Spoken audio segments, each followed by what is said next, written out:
ಹೇಳ, ಒಂದು ದಿನಕ್ಕೆ ಎಷ್ಟು ಸಲ ಸ್ಲೀಪ್ ಮಾಡ್ತಾರೋ? 2 times ಸ್ಲೀಪ್ ಮಾಡ್ತಾರೆ. ಒನ್ ಟೈಮ್ ಯಾವಾಗ? One time evening. ಇನ್ನೊಂದು ಟೈಮು ನೈಟು. ಓಕೆ. ಈವ್ನಿಂಗ್ ಯಾಕೆ ಮತ್ತೆ? ಈವ್ನಿಂಗ್ ಯಾಕೆ ಸ್ಲೀಪ್ ಮಾಡ್ತಾರೆ? ಈವ್ನಿಂಗ್ ಯಾಕೆ ಸ್ಲೀಪ್ ಮಾಡ್ತಾರೆ ಅಂದ್ರೆ ಮೈಂಡ್ ಎಲ್ಲ ಚೆನ್ನಾಗಿ ಏನಾದ್ರೂ ಗೊತ್ತಿಲ್ಲ ಅಂದ್ರೆ ಅವಾಗ ನೆನಪಾಗುತ್ತೆ. ಅವಾಗ ಯಾವಾಗ ಮೈಂಡಲ್ಲಿ ಬ್ರೇನ್ ಬರುತ್ತೆ. ಅವಾಗ ಬ್ರೈನ್ ಹೊಸ ಬ್ರೈನ್ ಬರುತ್ತಾ? ಇಲ್ಲ, ಮತ್ತೆ ಬ್ರೇನ್ ಅಲ್ಲಿ ಮೈಂಡ್ ಇರುತ್ತೆ. ಬ್ರೈನಲ್ಲಿ ಮೈಂಡ್ ಇರುತ್ತಾ? ಅದು ನೆನಪಾಗುತ್ತೆ. ಅವಾಗ ಬರೆಯಕ್ಕೆ ಓದಕ್ಕೆ ಎಲ್ಲ ಈಸಿ ಆಗ್ಬಿಡುತ್ತೆ. ಓಕೆ. ಅಂದ್ರೆ ಈವ್ನಿಂಗ್ ಸ್ಲೀಪ್ ಮಾಡಿದ್ರೆ? ಈವ್ನಿಂಗು ಸ್ಲೀಪ್ ಮಾಡಬೇಕು, ನೈಟು ಸ್ಲೀಪ್ ಮಾಡಬೇಕು. ಹೌದಾ? ಯಾರು ಹೇಳ್ಕೊಟ್ಟಿದ್ ನಿಂಗೆ ಇದು? ಯಾರು ಇಲ್ಲ, ಟೀಚರ್ ಹೇಳ್ಕೊಟ್ರು. ಯಾವ ಟೀಚರು? ನನ್ನ ಕ್ಲಾಸ್ ಟೀಚರ್. ಏನವ್ರ ಹೆಸರು? ಸುಧಾ ಮೇಡಮ್.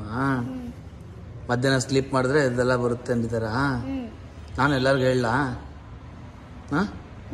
ಆಮೇಲೆ ಏನು ಅನ್ನಲ್ಲ ತಾನೆ? ಏನು ಅನ್ನಲ್ಲ ತಾನೆ? ಏನು ಅನ್ನಲ್ಲ. ಬ್ರೈನ್ ಶಾರ್ಪ್ ಆಗುತ್ತಾ? ಬ್ರೈನ್ ಶಾರ್ಪ್ ಆಗಿದ್ರೆ ಎಲ್ಲ ಪಟಾಪಟ್ ಅಂತ ಮುಗಿಸ್ಬೋದು. ಎಲ್ಲ ಬರೆಯೋದಕ್ಕೆ ಮಾತ್ರ ಮಧ್ಯಾಹ್ನ ಮಲಗಬೇಕಾ? ಬರೆಯಕ್ಕೆ ಓದಕ್ಕೆ ಒಂದ್ 2 ನಿಮಿಷದಲ್ಲ ಮುಗಿಸ್ಬೋದು ಪಟಾಪಟ್ಟಿದ್ರೆ. ಹೌದಾ? ಬ್ರೈನ್ ಶಾರ್ಪ್ ಇದ್ರೆ. ನನಗೂ ಬ್ರೈನ್ ಸ್ವಲ್ಪ ವೀಕ್ ಇದೆ. ನಾನು ಹಂಗ ಮಧ್ಯಾಹ್ನ ಸಂಜೆ 2 ಟೈಮ್ ಮಲಗಬೇಕಲ್ಲ. ಓಕೆ, ಆಯ್ತು. ನೀನು ಎಷ್ಟು ಟೈಮ್ ಮಲಗ್ತೀಯ? ನಿಂಗೆ ಗೊತ್ತಿಲ್ಲ. ನೀನು 6 ಗಂಟೆಗೆ ಮಲಗ್ತೀಯ. ಎದ್ದೇಳೋದು ಗೊತ್ತಿಲ್ಲ. ನೀನು?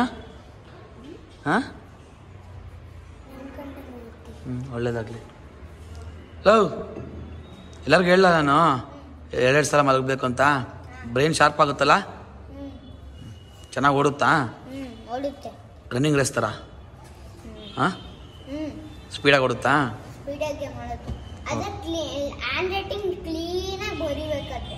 ಹೌದಾ? ಮಾಡಬೇಕು. ಓಕೆ. Thank you.